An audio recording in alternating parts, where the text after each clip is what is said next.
also too. You consult on patients with specific needs.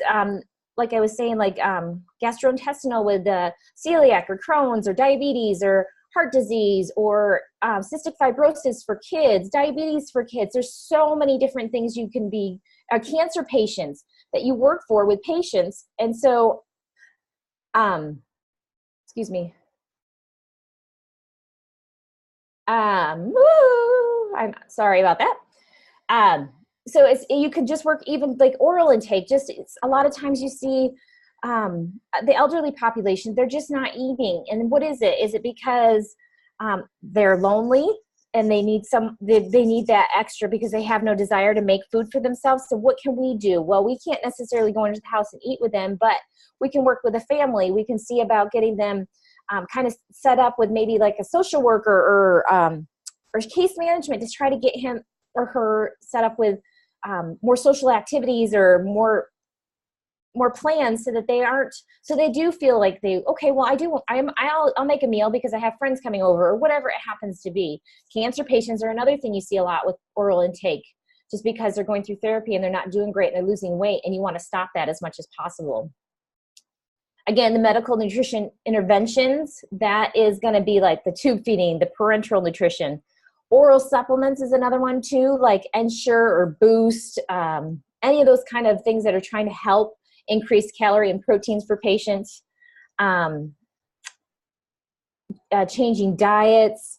Another thing too is malnutrition is a big thing, obviously. So we get consulted a lot on helping patients who meet criteria for malnutrition. Maybe poor intake, maybe weight loss, it may be whatever it happens to be. We get consulted for that to try to help brainstorm and figure out a way to help that patient recover or get better from that. Mentoring is another part of our job. It may be to peers, to people that we work with, our coworkers. It may be to students. It may be to medical students, nursing students, dietetic students. It can just be people shadowing you. It's just, you do a lot of mentoring in the hospitals, especially when you're working in a teaching hospital. And then being part of the patient's care team, that's a big thing, like that interdisciplinary team I was talking about. You want to take a team approach. You know, we're all here for the same reason. We're all going to take care of that patient, and not one discipline can do that. The physician's not going to be able to take care of that patient all by himself or herself. You're going to have a nurse there. There may be 2 shifts. So if you got 2 different nurses on taking care of that patient for that night and day, they're a part of that care team, obviously. We have physician assistants and nurse practitioners that work here in the hospital too, and they have privileges to write orders. So they're another great asset to work with, trying to get, maybe you want lab values checked, or you're looking and say, that patient would benefit from having, a multivitamin or have some Ensure. Working with them, you're all working together, because they may say, there's a reason why X, Y, and Z, he can't have a multivitamin, whatever it may happen to be, but we're all working together. You're going to work with nurses. Obviously, they're with the patient 24/7. You got 2 different nurses, typically, maybe 3, depending on the facility. Patient care technicians, which are also called PCTs. Another one is medical assistants. So they're in and out of the rooms with the patients, helping them get up sometimes, taking their blood pressure, helping, they're in there helping the staff, the nurses, with the patients right on top, right there with them. So they're great because they're seeing the patients. Sometimes they're even there helping feed patients, helping them eat. So they're a great asset to be, keep in touch with. Food service staff, the kitchen staff, they're the ones that are making, they're taking the diets that we're participating in ordering and putting it all together. So you work with the food service staff, you work with the tray assemblers, you're working with the cooks, you're working with the maybe the call center, so to speak. You're working with the people delivering the meals, because you're all in the same team. Dietetics, they are a great asset because a lot of times they'll do education with the patients and families when the dietitian isn't available. They help lots of different things that techs can do, which is a huge help to us as dietitians. because they are able to help stretch us further, because sometimes you get a little more difficult patients. And so you're kind of getting held up where that diet tech may be able to go in and start that education for you. And then you can go in and finish it. So it's a great opportunity. And you learn a ton as a diet tech. So if that's something everybody has ever been thinking about, it's a great way to look to see, hey, do I want to go on and be a dietitian? We work with all of the different therapists: physical therapists, occupational therapists, speech therapists, wound therapy, PT and OT, the therapists. We're going to work with them because the physical therapists are getting patients up out of bed. So, well, let's make the meal time around the time the patient's up out of bed in a chair. It's easier to eat in a chair than it is reclined in a bed. Occupational therapists, there are a lot of motor function, so hand-eye coordination sometimes, trunk stability of your abdomen area to help keep you upright. You have patients sometimes after a stroke and they have difficulty grasping utensils because they're too small. So it's the greatest invention. It looks like for lack of a better example, those pool noodles. You cut a piece of that off. I mean, it's not a pool noodle, but you put it on the end of the fork or the knife or the spoon, and then the patient can feed themselves because they have the bigger thing to grip onto. And it gives that independence, because especially after a stroke or a head injury, you lose a lot of your independence. So if you can feed yourself with just a little assistance, that it makes a huge difference. Speech therapists, speech language pathologists, you work a lot with. They do not just oral speaking, but they also do a lot with food textures. They're looking at the patient's swallowing ability. What needs to be changed? Do they need a puree diet, which means it's all it's going to have no texture. It's going to be like applesauce or yogurt texture. So is that the best option for the patient? Okay, well, that's what they can tolerate. Now, as a dietitian, I'm going to go in and try to work with the patient and the family to find things that are going to be palatable to them, because that can be a big change when they go from eating regular food to pureed because they had their teeth knocked out or they had a stroke and they're having difficulties with swallowing. So there's a lot of things we get involved with speech. Wound therapy is another one. I mean, wounds are nutrition related. I mean, it's not just position in the bed and pressure. You need good nutrition to make sure that the wound's going to heal. So you're going to work with the nurses. You're going to work with the therapists, the wound therapists. The wound therapy can be nursing, a nurse that does the wound therapy, or it can be a physical therapist that's gone. They do a little extra schooling for it in the specialty, I believe it's like a certification in wound therapy. But you're working with that whole team. It doesn't matter if it's a physical therapist or if it's a nurse that's part of that wound therapy team. It's all, like I said, we're all on the same team. Pharmacy is a big thing that we work with for as dietitians. The parenteral nutrition I was talking about, feeding through the vein.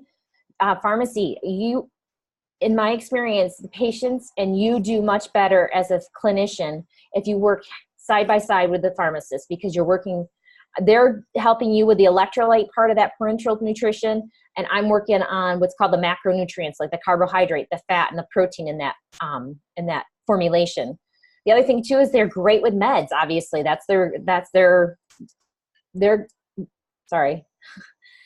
is their area of expertise. Well, a lot of times there's food and drug interactions that we need to be aware of. So working with the pharmacist to say, hey, is there a potential that this food interacting with this medication? Or they may come to me and say, hey, Erin, this patient's Coumadin is out of whack. Is there something that we're doing? And I can back up and say, oh, well, he doesn't ever eat salads, but he's been eating salads here every day. So that vitamin K that's in dark leafy greens may be messing with his Coumadin dosing. So we work together to try to find that even ground to make the patient be successful. You work with social worker and case management. There's a little bit of difference in, it took me a long time to understand this, but social workers help patients and families cope and help manage the stress. They may provide a little bit of counseling, but it's more to kind of help them set up, the discharge plan. What are they going to do when they get home? How can we make this work for them? A case manager, on the other hand, helps to actually coordinate the process or coordinate the care of the patient, get them set up with the physician appointments afterwards, get them set up with different services they need, helps to get them, okay, when they get discharged, they're going to go home with oxygen, they're going to make sure that part of it's set up. So they don't do any therapy, where social work may, depending on their degree and higher education, they may actually do some counseling to help patients work through that stress. Spiritual care, they're always around too. Sometimes they get a lot of information as they're sitting talking with family. They sometimes can get some great information about what's been going on before the patient was admitted. And especially with, sometimes oral intake. No, the patient's been laying in bed for a week and hasn't really eaten, barely even drank, where we didn't know that, or whatever it happens to be. Palliative care. Palliative care is a great, great resource.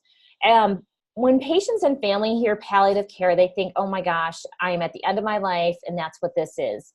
Palliative care is not that at all. Palliative care is a team of, it can be physicians, social workers, nurses, nurse practitioners, and what they're doing is they're coming on right away, as soon as possible, that a diagnosis is come up with, say, a patient's diagnosed with cancer. They're going to come in and they're going to try to help keep the patient, they're going to help work on their comfort and adjusting with pain medications or whatever it happens to be. But they're also going to help them improve their quality of life. Get stuff in place. Like, what do you want? What are your wishes if something goes wrong? What do you want? What is your end goal? Do you want to be in the hospital and intubated for a while, or is that not what you want? Like a DNR or DNI, do not resuscitate, do not intubate. They help get that and set up, but they also are there to help. They're not end of life. And that's the big thing. A lot of people think palliative care, oh, I'm dying. Well, you have a chronic disease, but let's work on getting you set up so that your quality of life is good. Hospice care, on the other hand, is end of life. You've stopped treatment, and now you're just, we're keeping you comfortable. We're getting you, set up where you want to be at home or wherever it is. And that's the difference. So you're working with palliative care. And the reason why is because a lot of times, depending on where the patient's status is, you're going to have, different goals. Like, so if the patient wants to be, say with cancer, wants to be aggressive, okay, well, let's set them up. Do they want tube feeding? Let's get them fed. Or is it maybe not the best idea because end of life care, there's a lot of different research out there. So there's in regards to nutrition. So working with them, getting an idea, and then working with the family. But the biggest thing is you're part of the multidisciplinary team. You are never there in a silo all by yourself. You want to work with everybody around you because we all bring different things to the table. And when you work as a team and are willing and look for and search out the questions from seek out the other disciplines, you will find that your job is easier because you're getting more information up front, or that you may have not gotten from the patient, but maybe that patient care technician in the room got it because they happen to be talking to a family member who only comes in at night when you're not there or something. So utilize what you have. Don't make your job harder. And that's one of my other things too, is don't reinvent the wheel. If you can get the information from somebody else, let's do that. So real quickly, the different roles I've played over the last 18 years, mostly as a clinical dietitian. So I worked in rehabilitation. So if patients been in the hospital and now they're ready to go to therapy, but they're not ready to go home, so they have to do 3 hours of therapy here at this facility. So I work with those patients, where they've already gone through the more acute trauma, and now I'm helping them kind of get back to where they're going to be for a while. Maybe back to eating normally, whatever it happens to be, help get some weight back on, whatever it is. Orthopedics, same thing.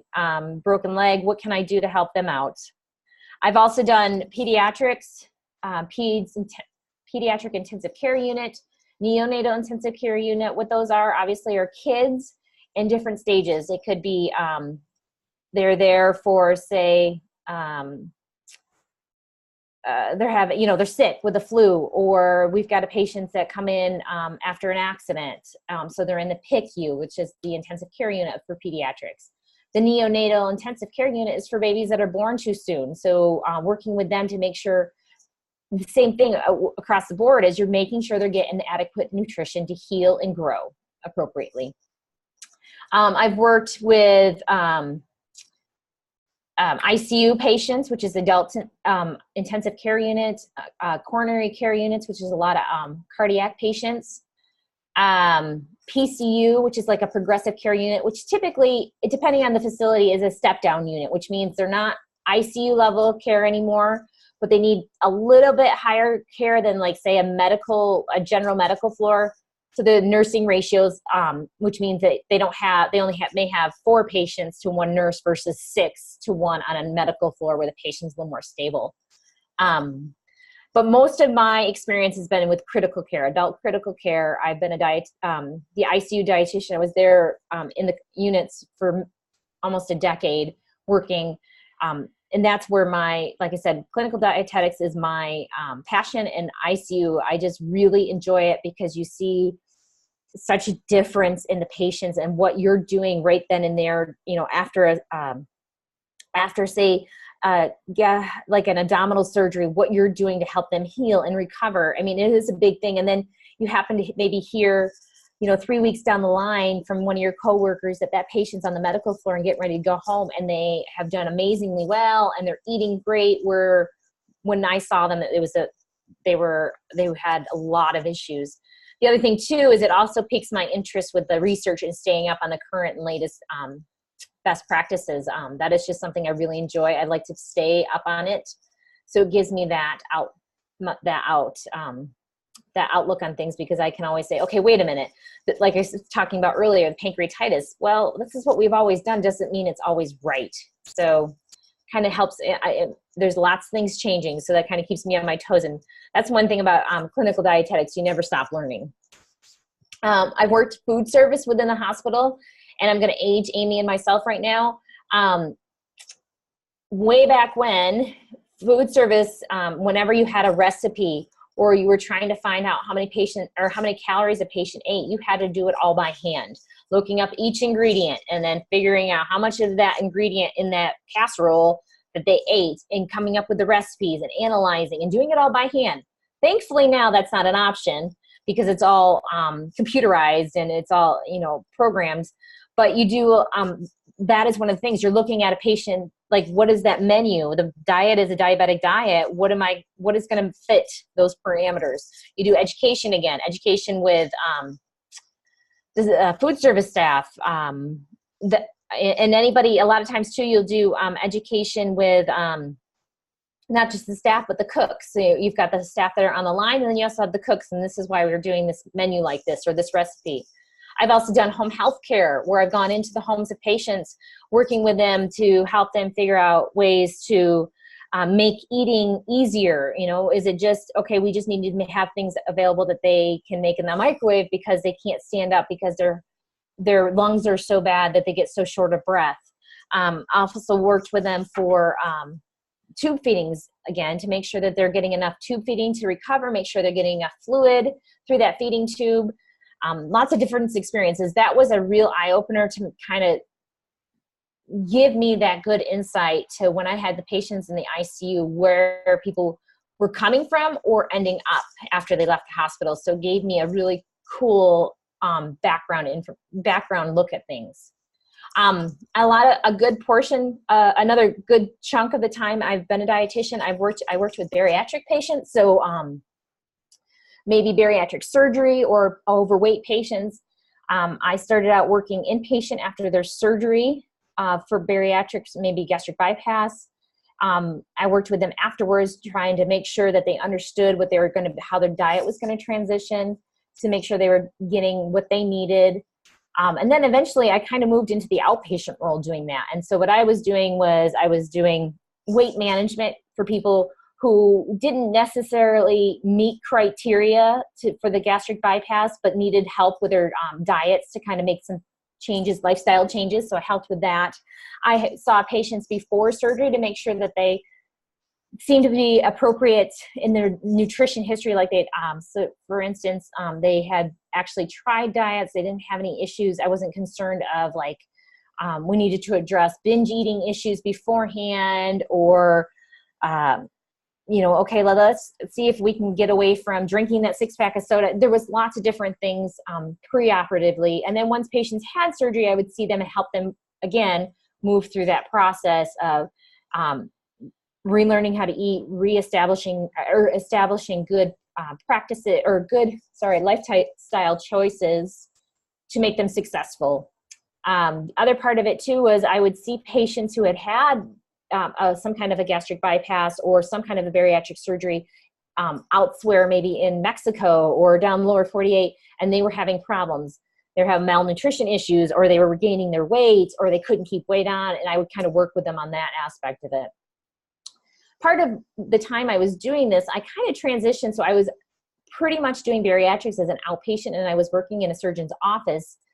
And another kind of cool thing that I had the opportunity to experience was I got involved in helping with like insurance. So I would call the insurance companies, patients needed to, a lot of times you have to have pre-authorizations for surgeries or for treatment or anything like that. I got involved in that, not just with bariatrics, but with the other things that the surgeon did, but it gave me that background. So I knew better as a patient myself, but also what people were going through, to all the frustration. And so you saw a lot of that, but I don't know that I would have been able to, I know this, I wouldn't have been able to do that because I wouldn't have had that knowledge to be able to talk to the medical aspect with the insurance companies. I worked with patients daily, working on the phone. They call, I'm having this problem. So I would be able to kind of on the fly answer patients' questions and work with them. And if I couldn't figure it out, I worked with the surgeon or the nurse or whoever it had been to be. So that good chunk of time that I did bariatrics was a huge, huge learning experience for me, both with the surgery and weight management, but also the day-to-day medical things that can occur with patients. And then the other thing too, currently right now, I'm not functioning as a dietitian. I still obviously am a dietitian, but I work for the ICU, the Adult Intensive Care Unit, and I am what's called the Quality Improvement Specialist. So I don't do anything dietetic related currently, but what I do is I am looking at trends that are going on in the unit. What are our best practices? Are we meeting our goals? Am I seeing things that are happening that we need to kind of address, so to speak? Like, say a patients are not getting out of bed for whatever reason, and we track that. We want to make sure the patients are getting out of bed as soon as possible. Why aren't they getting out of bed? Is it a particular, are they coming in, or is everybody being admitted for the same reason that aren't getting out of bed? Or is it happen to be because we need more education? There's a lot of different things I look at, but a lot of what I'm doing is I'm diving into patients' charts and looking at their progress. What is going on? What can we do to make it better? Obviously, our goal is to have the best patient outcomes and improve their disposition and get them out of the ICU and get them out of the hospital quicker. So that is what my position is to try to find any trends or things that could be improved, that I see that may be an option to improve patients' outcomes. So like I said, I'm not necessarily doing it as a dietitian. I actually don't do any of the dietetic reviews and stuff like that. They do that within their own department. But I wouldn't have this position if I didn't have the medical background that I have.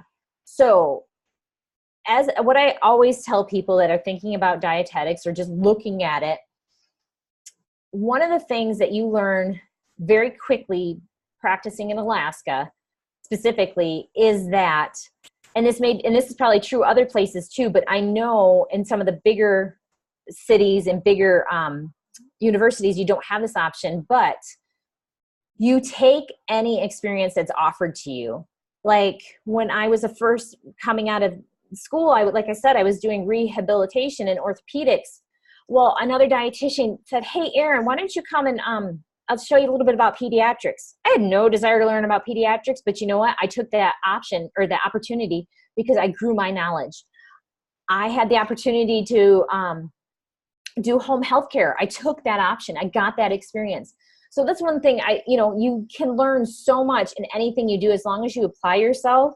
And any kind of experience you can get when you're looking at dietetics or starting in the field, take it.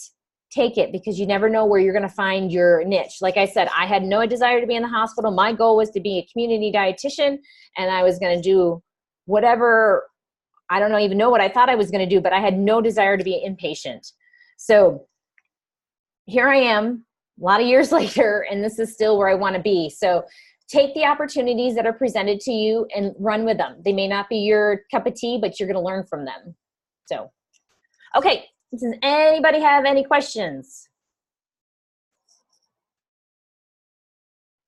Is there anything down here?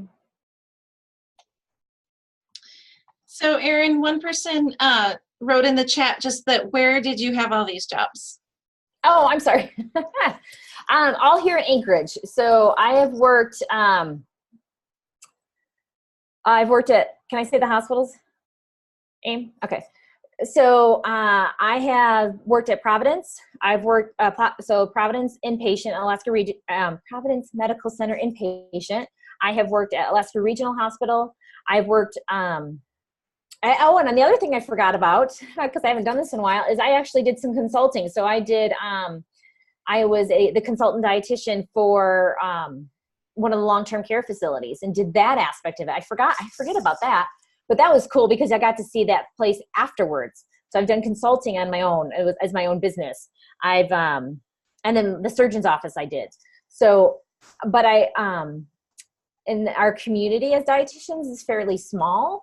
So you work a lot with the other facilities. Like, so I work, and I have contacts over at Alaska Native Medical Center. Those dietitians, I utilize them, like Amy was saying, as that easy button. I need help. Help me figure this out.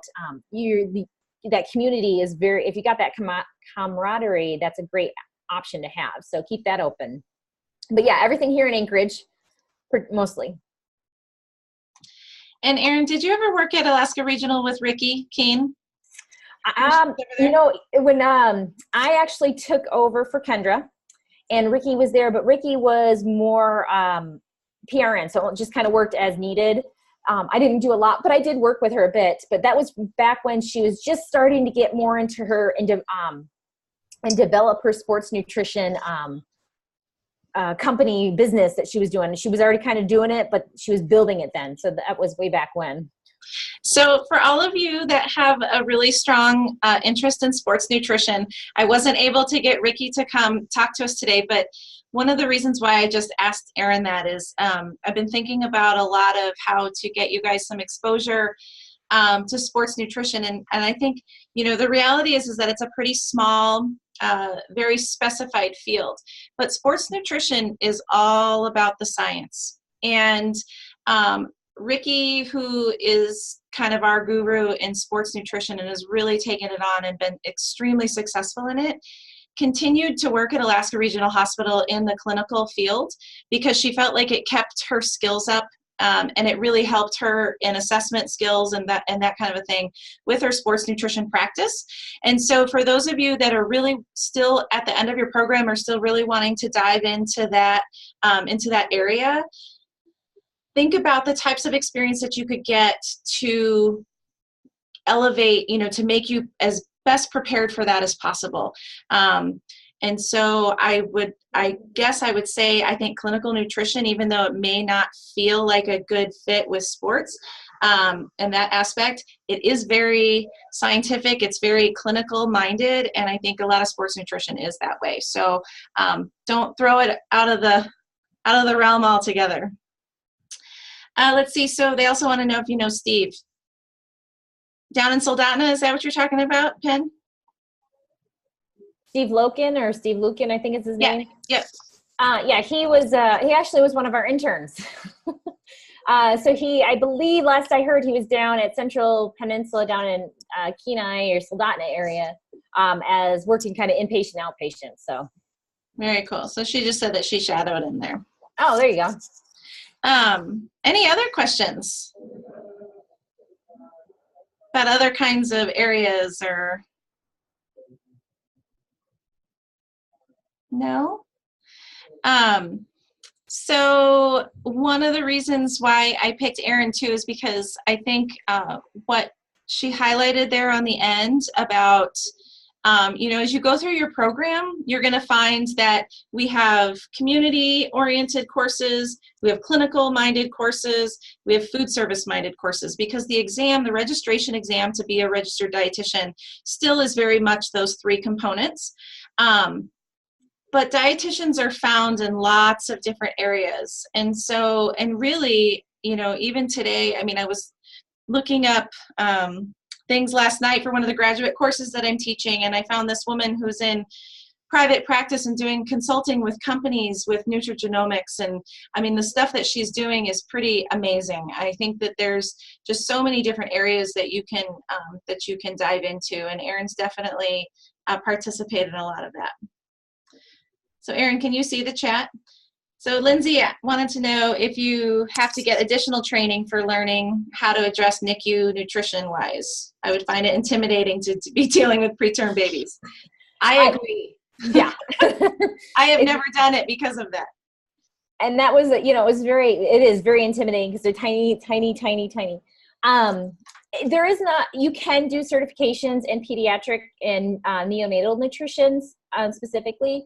I did not. I worked along with a dietitian who had been doing it for, I don't even know how long she'd been doing it, for 20 years maybe. So I was trained with her. But yes, neonatal nutrition and pediatric nutrition in general are very, very different than adults. So you do need to learn. You need to research. You need to look. You need to ask questions. And, one of the other things I always tell everybody, interns, everybody, don't ever make stuff up. If you don't know the answer, it's okay. You are not required to know everything. Like I said, you can't know everything. So if someone asks you a question like, is the sky blue? And you're like, I don't know. Say, you know what? I don't know the answer. Let me get back to you. They're going to respect you a whole lot more versus if you said, no, it's green. And then they're like, no. If you come back and say, yes, actually it is blue and this is why, and give them that information, you're going to earn yourself a lot more credibility and trust. So I did that a lot with NICU. I'd be in rounds with the physicians and they'd say, hey, Erin, how about starting this kiddo on this? And I'd be like, well, I'm not really up to date and know about that little baby's condition. So I need to research it and I will get back to you. And you know what? I did. I got back to them and I earned the respect of those physicians. So that's one thing, is don't make stuff up, be honest, and you can do certifications in specialty areas. Like I have a specialty certification in what's called, it's a CNSD. Oh gosh, I forgot what it stood for. Essentially, it's a nutrition support clinician. So essentially I am an expert is what it's saying. So I know a lot about that medical nutrition support, like I was mentioning earlier, the tube feedings and the TPNs. You can do a similar thing with neonatals and pediatrics. You can get a pediatric certification. So yes, you can go above and beyond. Myself, no, I did not. I was just trained by one of my coworkers. So there you go. How do I stay up to date with my information? Well, right now it's not as efficient as I used to be because I'm not working in the field, but honestly, especially with social media and all that kind of options available now with chat rooms and Facebook pages, and used to be called, I think they still have them, listservs and emails where you could go out and you would be involved with different dietitians. There's also through the Academy of Dietetics, they have what's called practice groups. So like they have a practice group for cancer therapy, they have a practice group for pediatrics or sports nutrition or weight management, and you get involved in those. You get information online. There's through PubMed, I believe it is. I think you can get it through UAA Library, but there's options that you can get the latest information, like the latest publications based on particular topics. Like I would get every week, I would get a list of anything that had been published, and probably not every week, it was probably monthly now that I think about it, that was published on nutrition and critical care.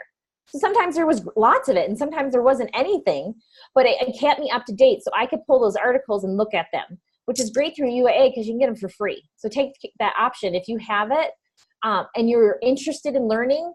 just try it out. You know, just talk to, I think her name is Siggy, I think is her name. She can help set that up. What you're looking for is, you just kind of get anything that's been posted on nutrition and cancer or nutrition in pediatrics. Just kind of keeping yourself up to date. And sometimes you have to look for it. You know, if you're not seeing anything, go into PubMed, do a search on nutrition and cancer and see what comes up. You may find some interesting things that show up. The other thing too is the nutrition care manual through the Academy of Dietetics and Nutrition. That is up to date, gets updated quite a bit. So you get a lot of information out of there too. And then the evidence analysis library, which is another aspect of that nutrition care manual, they get updated too. So you get a lot of information from there. Sometimes you have to go looking for it, but make it part of your process, a part of your workday. When you have time, you go look and read up on something. And when I didn't know something, or I hadn't seen a particular patient for a while, like say I hadn't seen a patient with botulism, you know, because that's not something that we would see here. I would use my easy button, call somebody maybe over at Alaska Native Medical Center to see if they had seen it. No, okay, well, then I'm going to look it up. I'm going to do some research on it because I want to make sure I'm treating a patient who's critically ill that has botulism. So, and I have had to do that, which I never thought I would, but yes, I've treated a couple patients with botulism. Let's see. Sign me up. All right. Are there any other questions for Erin? Or for me, for that matter?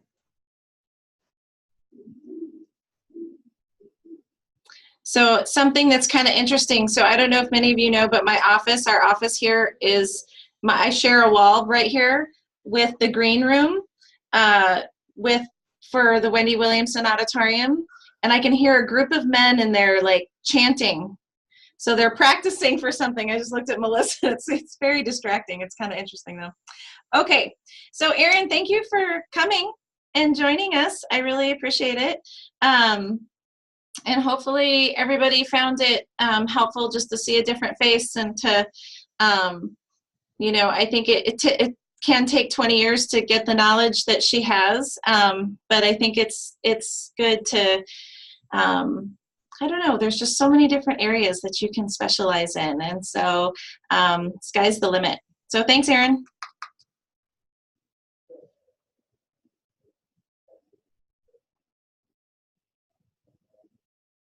Oh, there she went. Okay, so just to kind of wrap up real quick. So yes, so you guys have one more class next week, and she set me up so nicely because we do want to kind of talk about that interdisciplinary team. And so this week, I want you to read chapter 3 in your book, which talks about the different team members and that interdisciplinary team. And I opened up a discussion board. So there is a discussion board assignment that will be due by next Tuesday that you can read. And it shouldn't be too difficult, but it's kind of focusing on that interdisciplinary team. And then keep working on your e-portfolios. I hope they're going okay. And they should be pretty straightforward. They are worth a little more points than, let me double check before I tell you exactly.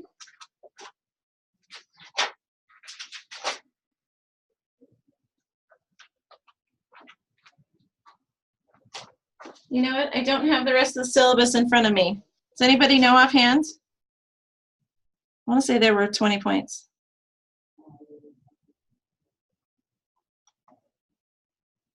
Yeah, okay, that's what I thought. So anyway, so make sure you get those in by November 4th, which would be the end of our semester together.